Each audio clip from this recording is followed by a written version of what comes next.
This is Jeff Harry with Rediscover Your Play. And today I'm super excited because I have my niece on, and we're going to be talking about all things Black Lives Matters, as well as the movement and organizing and white supremacy and all that jazz, and trying to figure stuff out from two different generational points of view.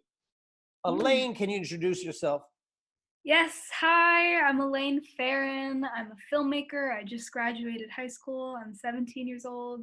And I actually just started today interning with this organization called Free the Work, and they represent underrepresented creators. And I think it's like the perfect first film job for me to have. That's super dope. Congrats. Thank you. All right, so let's just dive right into it. The question I struggle with, and I want to ask you this to start, is how have you handled the emotional roller coaster of all this? I would just say that because I'm not a Black person, I don't even know the fullest emotional roller coaster that can come from this. But just being a person of color, and trying to explain it to my family, it's honestly been draining because they just like they kind of harbor onto these like racial stereotypes and prejudices, and it's so hard to explain when they're just kind of stuck like nothing's gonna change. Like so many conversations I've had at dinner about this, and at some point I'm just like I'm kind of done with it. Um, but then I have to like remind myself like the only way that they'll like understand is if I continually like educate them as much as I can, you know. And what have you found by taking that on, as I myself have had to take that on with some family members, and it's can be frustrating. Oh, for sure. It's I don't know. I've just found that maybe I've been kind of like soft spoken, especially I don't really talk about my parents about these like sensitive topics because I Mm-hmm. know. But the more that I have, it's empowered me kind of to like just go out there on social media because now I actually have the education that I educated myself on to educate them. So it just, I mean, in reverse, it helps me be more outspoken in other platforms, you know? Right. And then just a few weeks ago, you weren't speaking up, but then what changed? I think it was that. I think it was just my family. It was just like it was scary because you know, my family follows me on social media and they're not like I feel like I use my platform because I know that they watch it. They're like Mm-hmm. keeping up with it. But for some reason I was posting all of that and they just never like my mom, she saw a clip of it and then completely like shut it down, you know. And my friend had posted something where her parents were like take it down because you don't want these like white supremacists to come after you, or like, you know, it's just this fear. And Mm. then it also internalized within me. It's like, oh, if I speak out too much, is someone going to threaten me, or like, you know. And it's like that back and forth because I know there's a lot of people who are saying what I want to say, but at the same time like there is that fear that people can like threaten you, and like I don't know, like I have a public account, like I'm scared that people will just even like hunt No, me down, that's totally you know. valid. I think sometimes when I'm posting stuff like, is this going to cost me a job, or is it going to cost me, work? Yeah, Maybe it will, I think yeah, there's something about also like this is such a unique period in time. And it's just like, do I want to look back on 2020 with regret oh for for not sure, speaking up? yeah. And when you've spoken up, what has been the reaction of your friends? It's been very minimal, but there has, you know, in that minimalness, there have been people who are like my Filipino friends. They're like, "Oh my gosh, like you're empowering me because I'm Filipino and I don't really like talk about this stuff, you know." And like, or they tell me, "Be more firm in your voice," because like they're like, "You have it there. You just seem like you're holding yourself back a lot," and Hmm. that's reminded me like, you know, to be more firm. But All right, what question you got for me? um, So, well, we kind of addressed this, but I mean, for you, how are you addressing this? I mean, to our family, to elders, Um, like what specific language? yeah, I mean, it depends, right? My sisters are super progressive, but you know, my more elder family members, I don't know, man. Filipinos can be super prejudiced. Yeah. It's just like a given. Um, so I don't know. Part of me feels like I'm not there to persuade people. I'm not. I don't know. I've been saying this over and over again for like the past year. Like, I have a hard time changing myself, and I'm working on myself 100% of the time. You know, Mhm. why do I believe I will be able to change someone on a part-time basis, right? Yeah, and it's Like, also not your yeah, responsibility. it really isn't. So I feel like more so now my job is to simply state where I stand Mhm. so that that is out there, and then whoever I'm speaking to can use the information if they want to or not. It's not. I'm not gonna. I'm not gonna set myself up to be disappointed if I don't persuade them to believe what I believe. Yeah, I've rarely seen discussions where people are on opposing sides where at the end of it they're like, wow, you made a really good point. I'm wrong, exactly. Yeah. but you can say something and plant a seed in somebody's brain, and then maybe they can acknowledge their privilege. I'm on a Facebook group called the Asian Hustlers Network, which is a bunch of Asian entrepreneurs, and they Okay. were talking about how how to show up, as Asian entrepreneurs. Mhm. And I was like, as someone speaking from that's part Black and part Filipino, I think one thing that is really important that needs to be acknowledged is like, how have you benefited from this system that caters to white privilege, as an Asian or Asian American, right?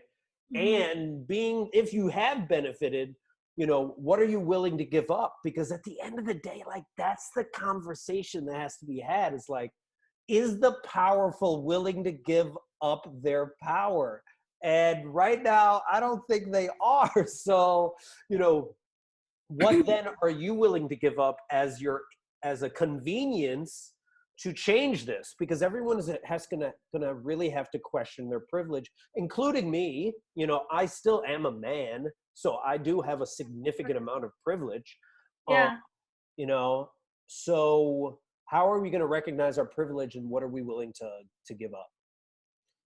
Yeah, that's important. Yeah, and that's So so it's so trivial because it's like, what can you give up having privilege, but also being like stripped of it just because of like the color of your skin or any other aspect, just being a female, like hmm it's hard to sacrifice something when you feel like you should keep desiring more and achieving more, you right, know? right. There's this amazing anti-racist activist called Jane Elliott. So dope. If you haven't Yes, checked her out, oh, yeah, she awesome, had, sweet. yeah. So she was being interviewed by this. Um, she was being interviewed by someone in Canada, and they were talking about how people of color, especially Black people, have had to adapt to living in a white world. How Mhm. do you feel like you've had to adapt, being that you live in Beverly Hills and you went to a private school? Like, what are the ways in which you've had to adapt or become um, more comfortable in your whiteness, almost embracing whiteness to get by? Yeah, I really haven't, because Oh, internally, like very like in the household, it's there's this enriched Filipino culture that still lives in here. So when right, I'm talking out, and this is why like how like being in school on Zoom has kind of like changed the way. I mean, when I would go to school, I feel like I would always have to think about my appearance and what I'd say to my friend group who's like predominantly white, and my whole school is just predominantly white, and I would right. just have to like, I don't know, I had a lot of body issues going to school, but now that like everything was on Zoom, I felt okay. I don't know if like body issues is like a white thing, Right, but right, right. for me at least, is my white peers always had like the perfect Barbie bodies, you know, like, and they were just always articulate in class. They always participated, you know, and Yeah, so yeah. like that kind of shifted for me during quarantine. So in ways like being quarantined has helped with having to adapt. So I haven't had to adapt, but Oh, that's interesting. So wait, so the whole, yeah, did you see the blue eyes, brown eyes thing that Jane did? I Or didn't. I saw like the video. Yeah, you saw the clips of the video, right? yeah, yeah. So did you ever feel like you were like the person at the bottom, in Oh, class because you were, always. oh, and I mean, it wasn't even in school. It's like, I mean, no, yeah, like I have a best friend. She's white passing. She's Armenian, but she, you know, white passing. So I don't know. She was always the one. We're both going into film, and she's always the one who was kind of like, I don't know. She was just gravitating more to her like extrovert side. Whenever out, she'll like, she's just more outgoing than I am, and it always like, I always thought it was like, I'm not that way because I'm Filipino, not because I'm an introvert, but because of my race, you know? mm, Like, because the people could say you're like introverted, but it was always like me blaming my like race on it instead yeah, of that that introvertedness that could be happening, you know? And I think it's because like I don't know, my mom always like says like when I first wanted to be a filmmaker, she was always like, "Well, it's going to be really hard because you're not white and you mm, probably won't make it into the industry for a long time." And she like always discouraged the idea of going to film, like go into nursing, it's safer, you know, like but now that like I'm actually in it and I'm actually like paving my own path, like she's like, "Oh, okay, like what's happening?" Like, you know. and and then and then with your friends, some of your white friends, what's it like hanging out with them when you don't feel like maybe they recognize the privilege that they have? Oh my gosh.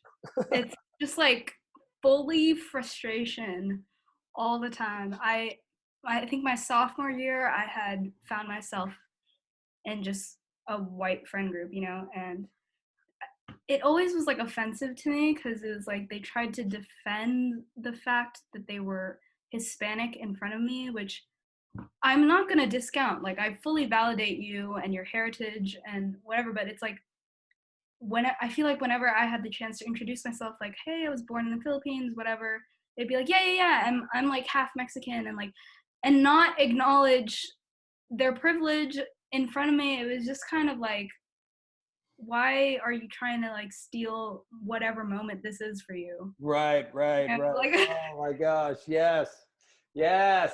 always so Um, frustrating. uh, I always reference this one time. I was meeting up with a former colleague. This is like early. It was like my early 20s, and Mhm. he was like, "Hey, man, you want to play cops and robbers?" And I was like, "What are you talking about?" And he was like, "Yeah, me and a bunch of my friends, we're all meeting at Long Beach State University, and we're gonna play cops and robbers." And I was like, "I don't even know what that is." And I'm like, "I love to play. That's my thing. I play for a living. So Mhm. let's go." So I head down there, and it's just all these white people. Maybe there was like one or two Asian people, but it's mostly white people. And I'm like, "Okay, what is this game?" And they're like, "Here's what we're gonna do. Um, 10 of us are going to be cops and 10 of us are going to be robbers. And your job is to run 5 miles through the city of Long Beach, across golf courses, behind people's backyards, to this bar. And if you get to the bar without the cops catching you, you win. And then we buy you drinks or something like that." And I was like, and they were like, "So who do you want to be? You want to be a cop or you want to be a robber?" And I was like, wait, what? Wait. So as a robber, I would have to run through people's backyards in Long Beach where they shoot people of color? I was like, what are you talking about? I was like, I can't believe you're suggesting this. And it's like, you guys thinking this is fun. I was like, my friends in Oakland do this for real. Like, for real. And you were just kind of joking around about this. And I was like, oh my goodness. Oh, yes. So, yeah, dealing with it is just so ridiculous. I know. Yeah. I think for me, um, even just like the idea, like you could be white, but you could also be white passing. And I think there's, Mm-hmm. just because of the color of your skin, that is also your privilege. Your skin color is your privilege. And I think I don't know, people aren't, it's like say you acknowledge your privilege, but you don't acknowledge how your just complexion is just like the greatest advantage Right. in It's just like beneficial. it is. It is, Yeah. yeah. I think of like when Black Panther came out, and a lot of people were like, oh my gosh, is this what white people feel like all the time? Because Yeah. you're just watching all of these people that look just like you, always starring in roles. And Mhm. then and then for someone that's a person of color, you just don't see that.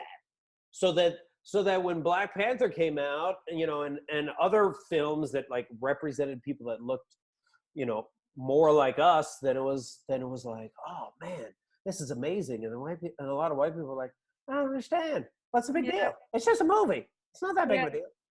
And I I think remember, there's like also a thing with like um I don't know if you knew this, but like light skin actors, like you could oh be yeah, half oh white, yeah, where they were I hired more. I mean, they yep, still are. I talked to my friends all about it. They're more darker skinned, and they're just like we don't expect to get roles because right. they favor actors who are even light skinned, Yep. so Yeah, my friends that are also in industry have mentioned that. And that is like pervasive all over the place, right? yeah. Like Filipinos and what is it, white what is it? Lightning skin cream, Oh my gosh, what, that it's also like has like, advertised yeah, everywhere in the yeah. Philippines. You know, Yeah. and my sister's Tanya says in Brazil they have various shades of color, and it's almost like she said it's like 15 to 18 different shades, and Yeah. you're trying to get to a lighter shade. I mean, I will say, even when I was like in 7th and 8th grade, I remember sometimes having or feeling the need to like lie about what my race was. So like Me too. I'd rather I was Filipino or hide that I was black, and instead be like, well, what do you want me to be? Yeah. Oh, is Latino in? Sure, I'm that. And Yeah.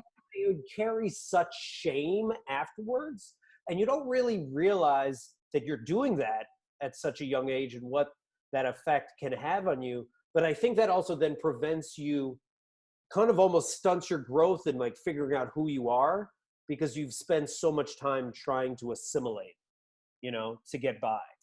Yeah. I have so much guilt from like just being in elementary, middle school, and I would never like mention the fact that I was born in the Philippines for whatever reason. I thought that was like terrible for me to be an immigrant. And I just like had these negative things all attached to the idea of being an immigrant. And I didn't start saying like, oh, I was born in the Philippines until like my junior year of high school. And what changed? I think it was just like, I don't know, I had said it to one friend and they were like, oh my gosh, that's so cool that you were born in a different country. And they had like made fun of America, like, oh my God, I like being like on Wikipedia, if it said I was like born in America, like that'd be so weird to me. And I don't know, that kind of was like, oh, so it's like cool to be born in a different country. And Like, oh, yeah, it's trendy right now. Oh my yeah. goodness, that's so perfect. I can be your. Oh, well, like, how did you ever feel like you were part of the tokenism? Oh yeah. Well, not as much. I mean, not with my friend groups. I think I would tokenize myself sometimes. What do you mean by that? Like because I had these labels of I'm a woman of color, I'm Filipino, I'm an immigrant, I'm like bisexual. It's like I had all these labels and I would kind of like spit them out and like I don't know, like I don't know why. I didn't need validation from anyone. It was just like for me it was like, oh, like why there's like a checklist of things for me to be and it's amazing. Then in return it gave me this kind of guilt that I was always like pushing that out there and Mm. like they were just labels. I'm just a human being, Right, so right, right, right. And you're also just trying out different, like, parts of who you are, right? yeah, exactly. Yeah. I mean, I don't know. I felt like, especially, I noticed this a lot during the Obama campaign, that I definitely became one of like the token people of color that people could be like, hey, you know, um, I'm progressive because I'm friends with that guy. Yeah. And that, I mean, that got old. And it was usually with, I don't know why, but this was usually with uh, white women, over the age of like 65. I don't understand why that was the case, but it was Mhm. just like, I don't know if I was the approachable person of color. Um, but yeah, it's just gonna get super exhausting. Yeah. Yeah, it's just like I don't know, when people say like, "Oh, I have a black friend, so I'm not racist," or I can say the N-word because I have a black friend. Like, it's just like, what? Yeah. Where? But yeah, I mean, being in a biracial relationship, um, it's just it's been frustrating because it's like I always acknowledge that we're in a biracial relationship, Mm-hmm. but I mean, it's kind of a microaggression to say like, "Oh, I don't see color." Oh yeah. Oh, He has said that, and I called him out recently it's because a big I was one. like, "Oh, that's a microaggression," but And he's but like, it's "What like, is that? What does that mean?" yeah, like if you don't see color, then you don't what? You don't Like, see me. yeah, you literally don't see me. What? So yeah, and it's been weird because I mean, even my mom will say like, "Oh, like if you guys are fighting, it's because you're not white or something." Like it's like, why is it always like I that I'm know. not white? I That's the know. I issue. don't even understand why the Filipino rank, like when I noticed Filipinos ranking, race, like even above, like, oh, you should marry a Filipino, is you should marry a white person, then a Filipino. I was like, what is so the like Yeah. indoctrination is so real. The conquering, oh, it's just like, oh, that's just so exhausting. Okay, Mhm. so then the question comes up regarding the Black Lives Matters movement. How do you feel you've been able to like plug in? Definitely through like social media. I don't know, I have some things in the work to like edit because I've changed like my whole feed to just be like IGTV videos. Mm-hmm. So I definitely want to stick on that. And I'm a filmmaker, so that's obviously my medium. Um, yeah, I think I mean, just interning at Free the Work has also like I'm curating a list of Black creators to showcase. Sweet. So I'm using all my creative outlets to be like plugged in and just I'm trying to keep the momentum of like the anti-racist movement and Black Lives Matters and like I'm just trying to keep that momentum in everything I do and because I'm already having these outlets as a filmmaker, I might as well like shift it in my work too. So, Do you find any difficulty in like figuring out how to show up in like a responsible way? how do you mean like I don't know. It's just like you want to speak up, but you also don't want to speak over. oh yeah. Um yeah. I think like what to not like overstep what I'm saying. I always just like I keep it to like even just reposting stuff on social media. Like I keep it to just like educating and not attacking other opinions. I think I'm just sticking with like this motif of just to continue educating my white followers or my non-black Mm. followers, you know. I think that's just like my whole intention with everything. It's just it's important to learn. Like you're constantly learning every day. It's like you might as well add new knowledge every day rather than like rely on like what has already been said and what has, Right. you know.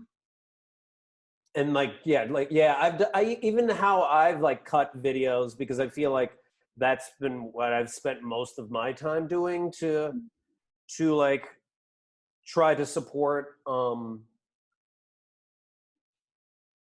is I use it as a platform to try to uh amplify voices that are already speaking that Mhm. should be heard more.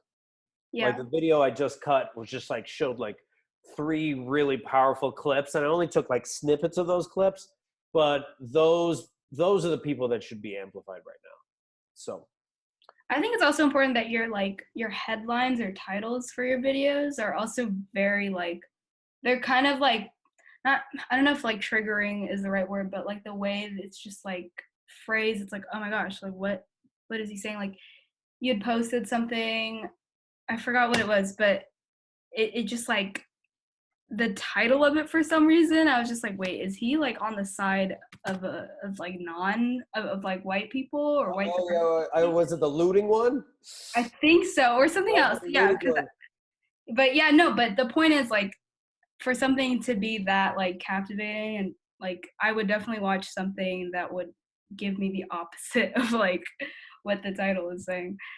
Right. Yeah, because I think the looting one was, I was like, people need to stop looting, and when I referenced that, I referenced billionaires looting. Like I Yeah, yeah, took yeah. clips of the billionaires. So Yeah. let me not get into that, but that is crazy. That is probably the biggest robbery in the history of the United States in the last like 50 years. But Yeah. not to get into that, but yes, that is, oh my gosh. Okay, what question you got? I was gonna say, do you feel like you have an obligation to fight in this because you're half? Yeah. I mean, I feel like I have an obligation to fight anyway, Yeah, like, because even if I wasn't, um, s- something like struck me the other day. There was a CNN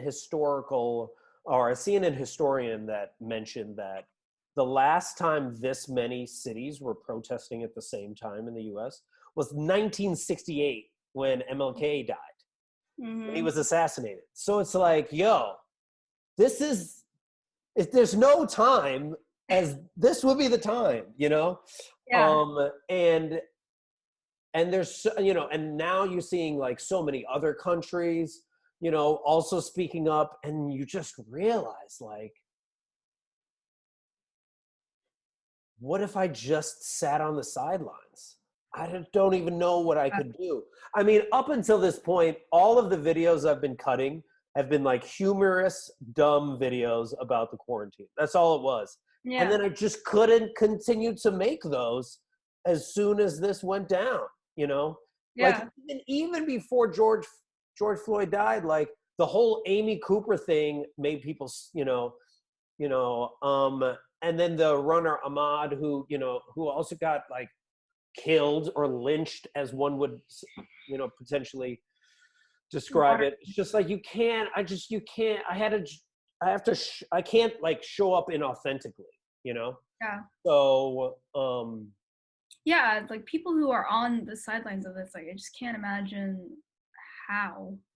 yeah, like I keep seeing that quote of like, if you wonder what you would have done during the Nazi era, or or during like, the time of Jim Crow, here's your chance. Like, this is what you're doing.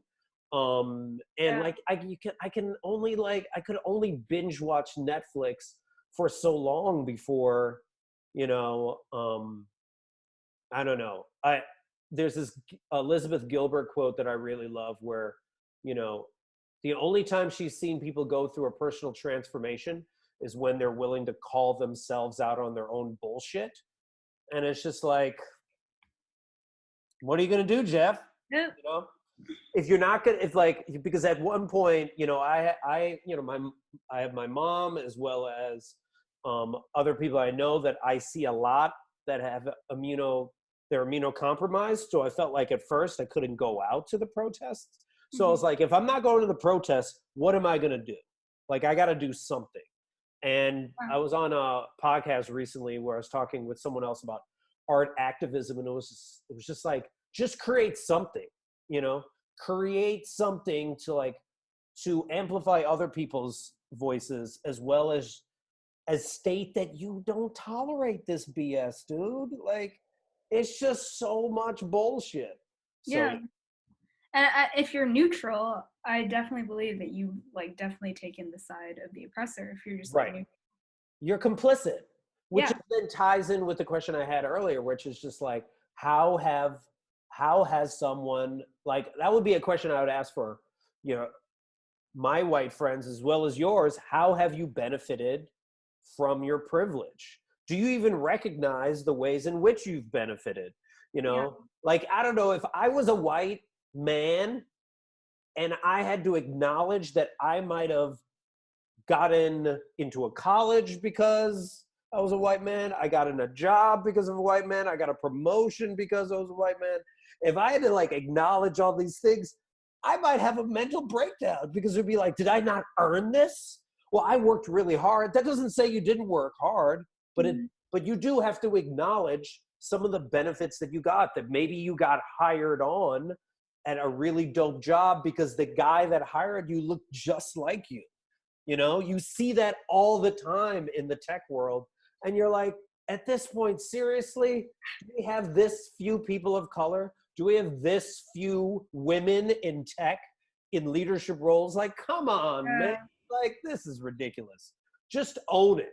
All I'm asking you is to own it. Yeah, and I think there's like this idea that's attached if you recognize your white privilege that you're racist.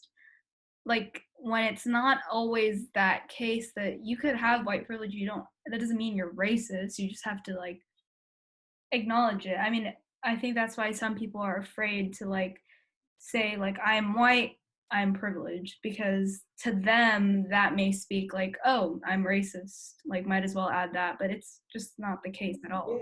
Yeah, yeah. Huh. So here's a question for you, which is going to be a really hard question to answer. But Hmm. like, when will you know justice is happening? Justice is being served.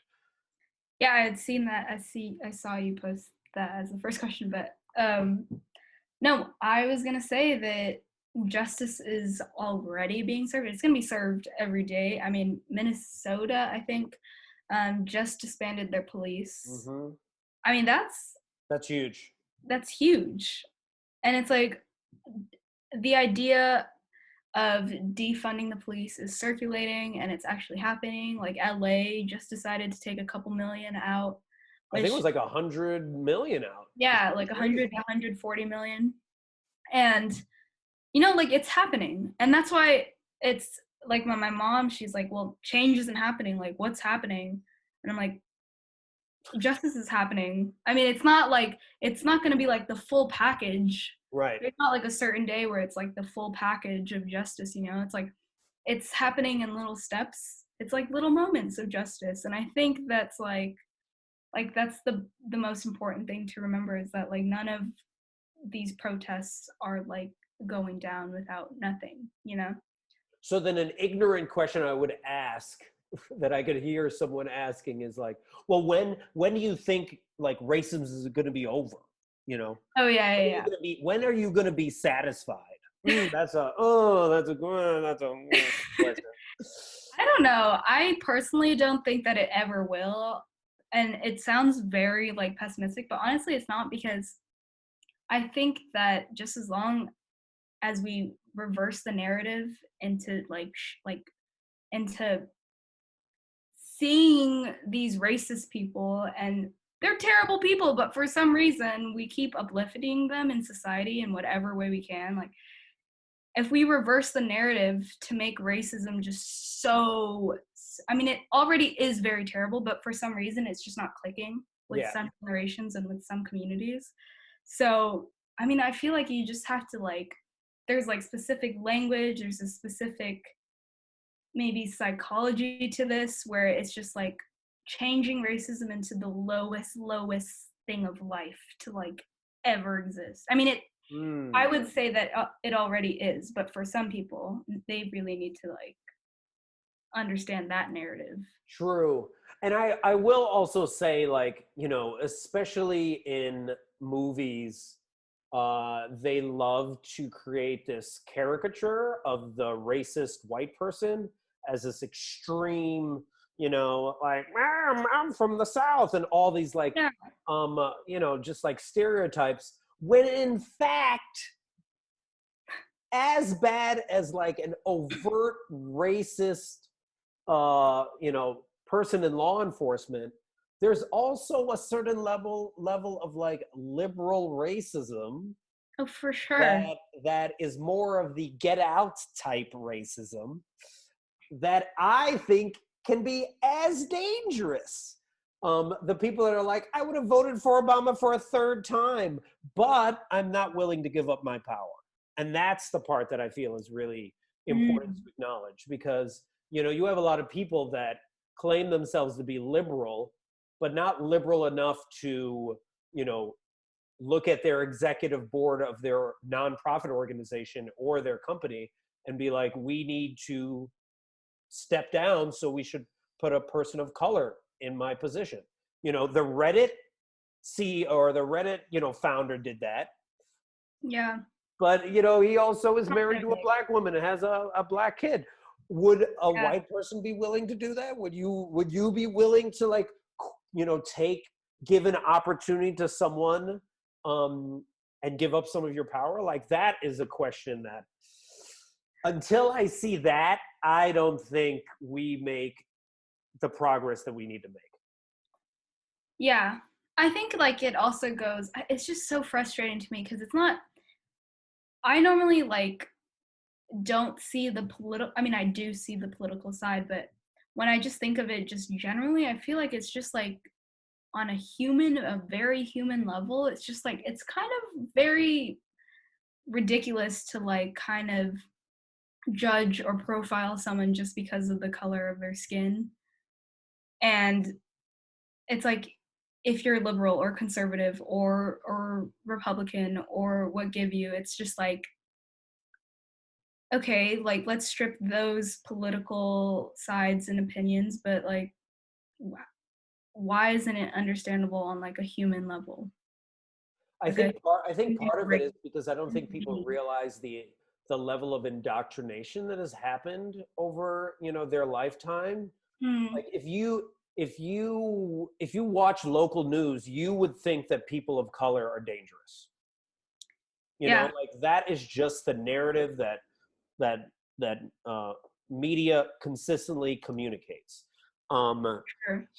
so while you can claim that the crack epidemic is a bunch of people that are, you know like, sad, just drug addicts, yet the opioid crisis is a lot of people that have fallen for a disease. And you just keep these narratives just keep showing up over and over again, that it almost Also, instills a the certain repeated language that's yeah, used, exactly. It's this that's repeated used to language. like criminalize and dehumanize, especially Black people. It's just Yeah. like, yeah, Like, I know that when I'm walking down the street and it's a dark street and I know that there's white people in front of me, I need to walk on the opposite side of the street just to not scare them, because I don't want to be like, I don't want them to call the cops or do something. But the fact that I need to do that, like, it's just, that's how it's been playing out so far, because we haven't been willing to change a lot of the narratives. yeah, And until, like, we're able to do that in a lot of channels, from like how we educate to how we watch media to how we talk about people, then people's unconscious bias is going to continue to be the way it is. yeah, that's why I'm saying that like that for justice on when racism is going to be eradicated. It's just something that doesn't seem could ever happen just because just because of history and the way that like even being educated and having your history class and having your history lessons, it's like white American heroes are always like glorified, and it's like whenever there's Black history into play, it's like it's only like covered for like one day as opposed to everyone else. It's just like Right. integrated systemically. It's just like, I mean, yeah. So then a question that comes up, and this might be a controversial question, but in 2042, I believe, maybe might be a little earlier. Um, uh, I think, yeah, white people is going to be the minority in America. Yes, someone did tell me that the mixed races were going to be more prevalent in the coming years or something. Right. So if that became the case, and in like 2050 you found yourself in more of a position of power as now in the majority, how would you check your privilege? Or would you not? Or would you be like, this is my time? I feel like a part of me would definitely be like, this is my time, because I'm always the one to like check my white friends' privilege for them. Uh-huh. And it's like, if I do have that moment, it's like, okay, give me a second, give me a second. But then, I mean, I still acknowledge my privilege just living in Los Angeles next to Beverly Hills and like, and being like my family financially well off. Like, I acknowledge that, and having a private education. But like you said, like, it's not just like acknowledging, it's like what you're willing to sacrifice. And I think, I don't know what even, I don't know what position I'd be in a couple years, but I think I would definitely sacrifice something. I just don't know what, you know. But if I Yeah. had to like sacrifice it for like a white person, like if they wanted to come back and be like, oh, like step down, like there are barely any white leaders anymore, it's gonna be like, you know.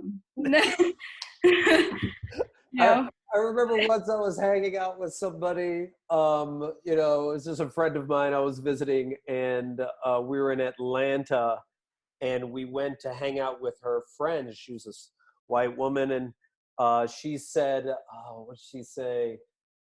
She's like, oh, I have this black friend. You're going to love him. And I was like, oh, gosh. So then we went ahead and hung out with her and him.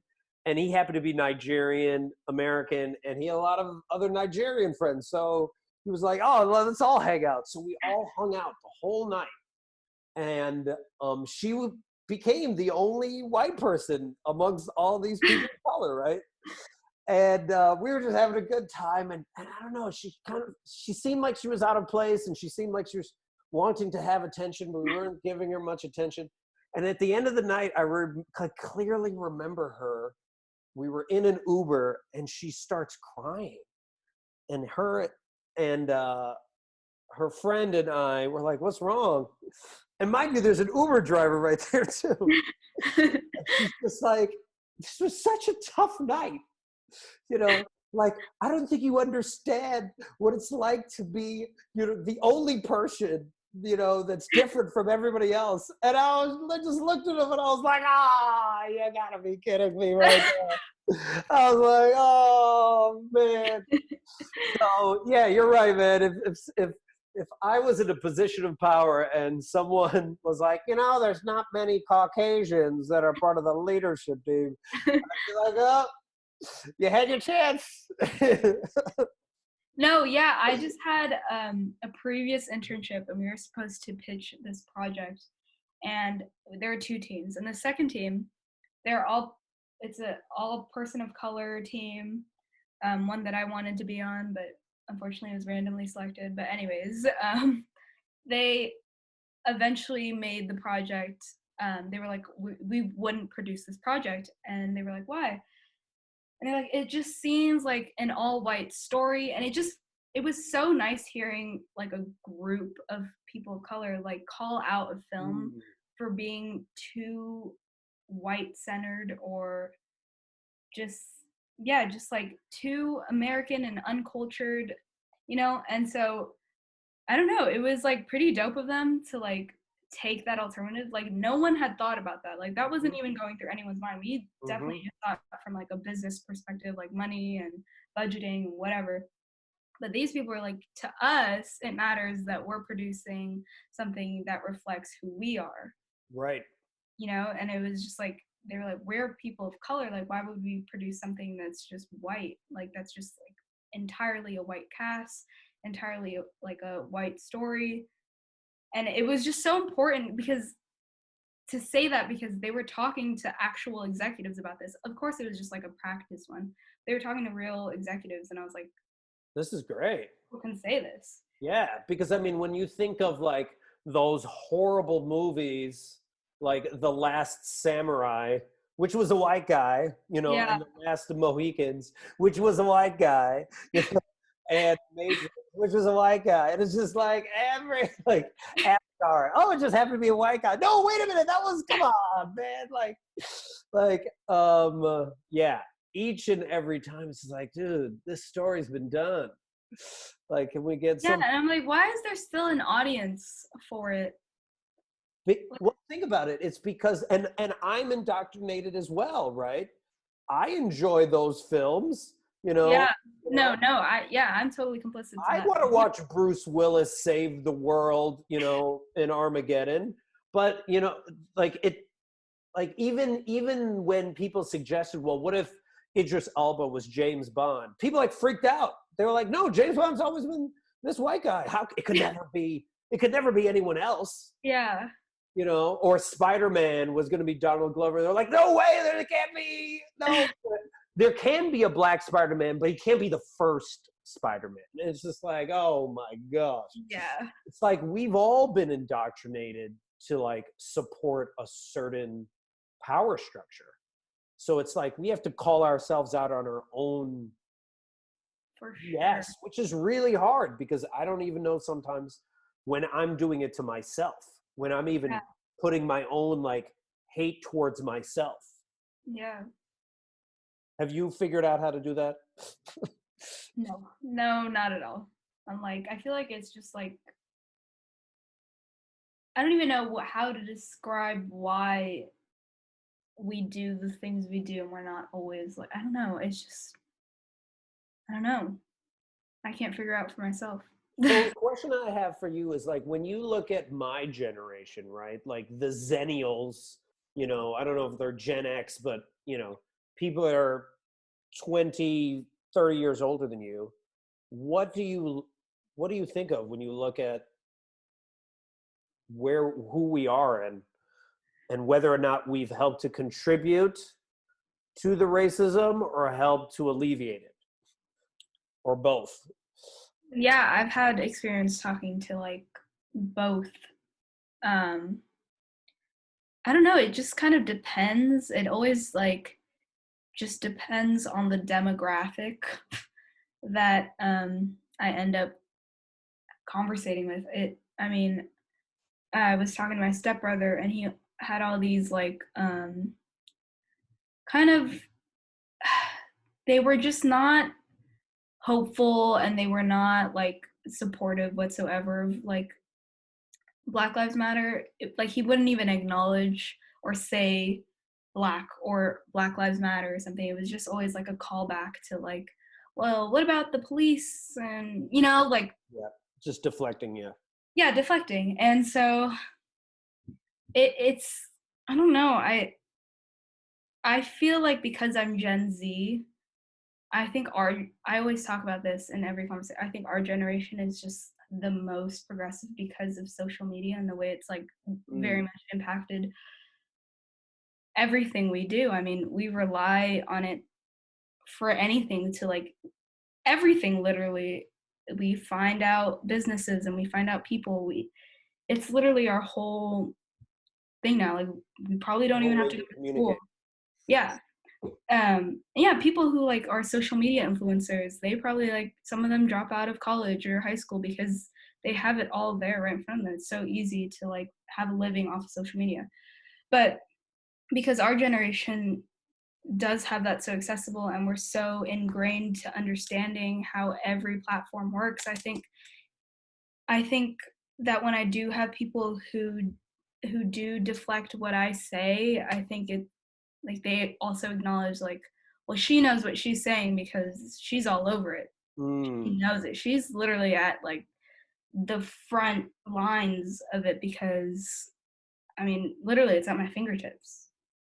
Like I could control what my feeds back to me right. because, you know, and I think that's why when I do talk to my stepbrother or anybody else who's like in their late 20s or early 30s about this, I think I kind of have like an advantage to like spitting out like quotes or statistics or because it's literally like I could like find it so easily Right. and just be like, well, you can't say that because boom.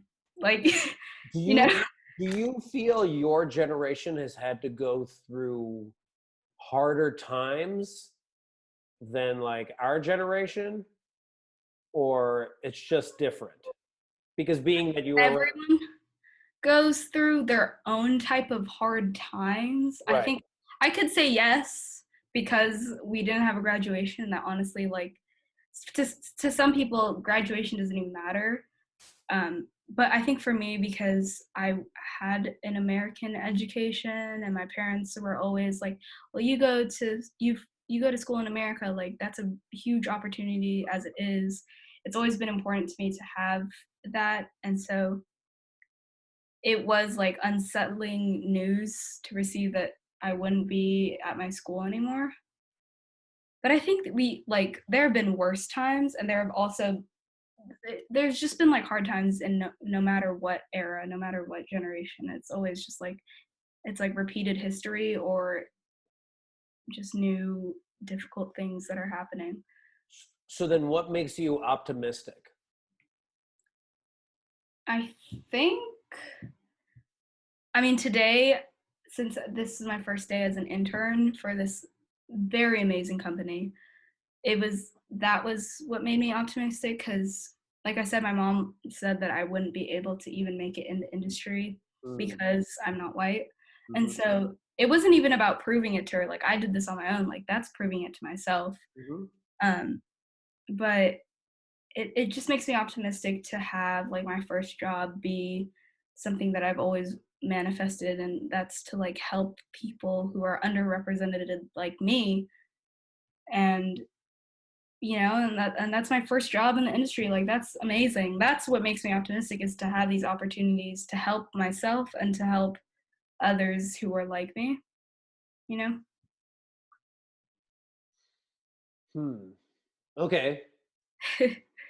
That's a good answer. Uh, what question you got for me? Let me check. Um These will be like our final questions. yeah, that's why I have to pick a good one. Um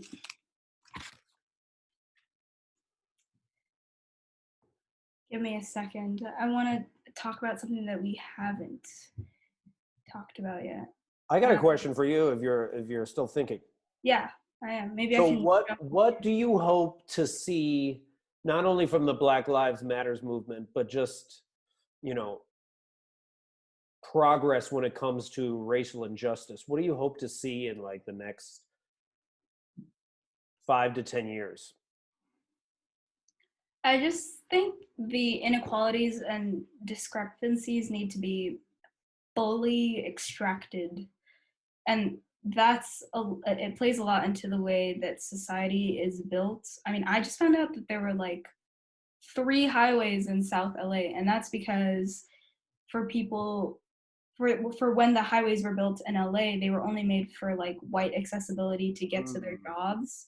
And so they knew South LA wouldn't have those opportunities, so they only built a couple like routes to get into the city. mm, And I think that is like a huge problem that people like don't even realize that even our city planning and our city building is already a huge like that is racism mhm, in its architecture, in its yep.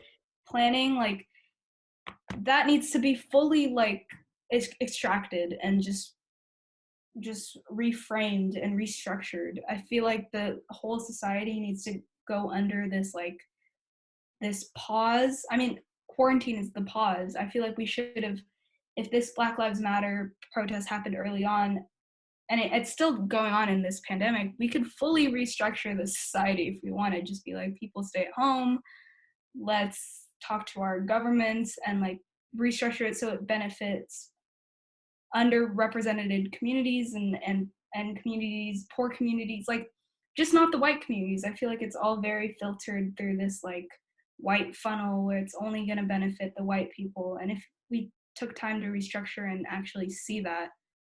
So how would you know, what would give you proof that that is happening, that we are making progress in like 5 years, for example? Yeah, exactly. It would have to happen like over a long period of time, but I think it's just like, I don't know if there'd be like, I guess there would be tangible proof through like policies and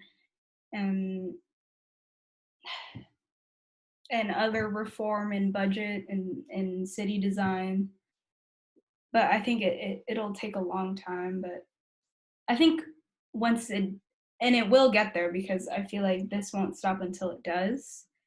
And I think it will be seen in just the way that like these poor Black communities, and I mean, I'm just speaking for California, for example, like they probably have more access to things, and it's noticeable because in the media you'll see not just white news being glorified, or like oh, Beverly Hills got a new park, like not that anymore. It's going to be like Compton got like a bigger institution for school, you know, like it's just the media shifts its narrative into showing more Black prominent businesses, restaurants, whatever.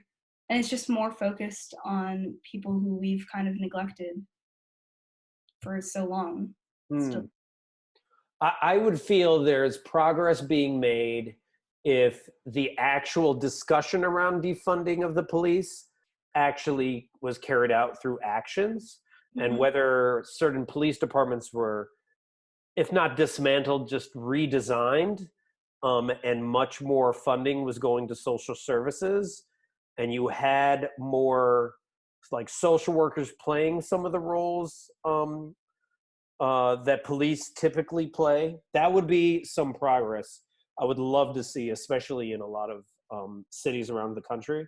That would be progress. Also, I would like to see, if I was to see progress, I would see Fortune 500 companies as well as like major nonprofit institutions that have executives that are people of color, and not just a token person of color, but actual representation, and an actual diversity and engagement department, as opposed to just one person that is trying to like check off the boxes. As I feel right now, there's a lot of people that are doing things that look popular because they're like, is this what I'm supposed to do? Because that I don't get hatred, should I put out this email? Sending out this email that's like, we are also in support. Do I need to do some kneeling? Will that help? And it's just like, I don't want any of that. I want like policy changes. I want to see action. I want to see hiring people that you typically wouldn't hire. I want you giving up your power. And if I don't see that in the next few years, then I feel like we're just playing lip service. And I realize like the whole cathedral effect of like, I'm not going to probably see a lot of changes in my lifetime, but I still want to build, you know, I still want to contribute to it, because I feel like that matters. It's going to matter. It's going to eventually matter.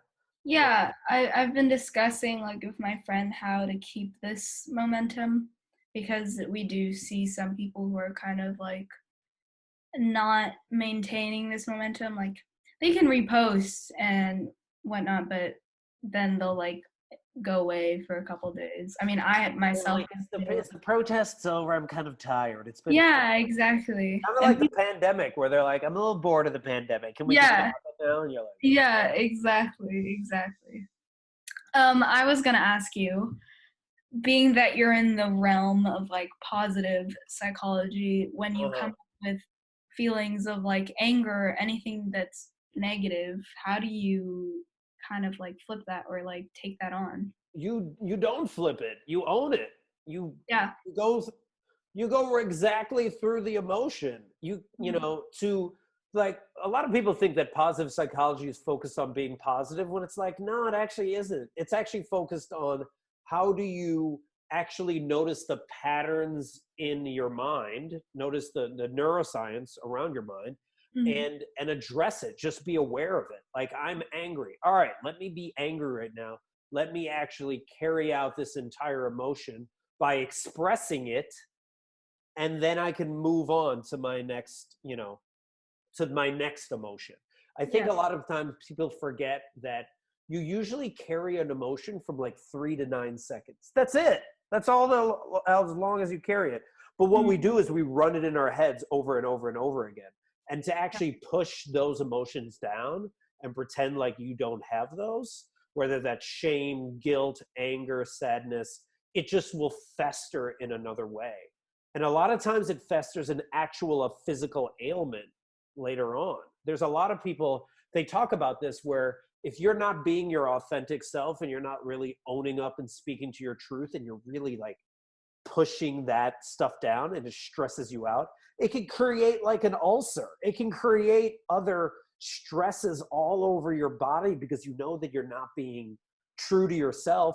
And then it manifests in some physical, painful way.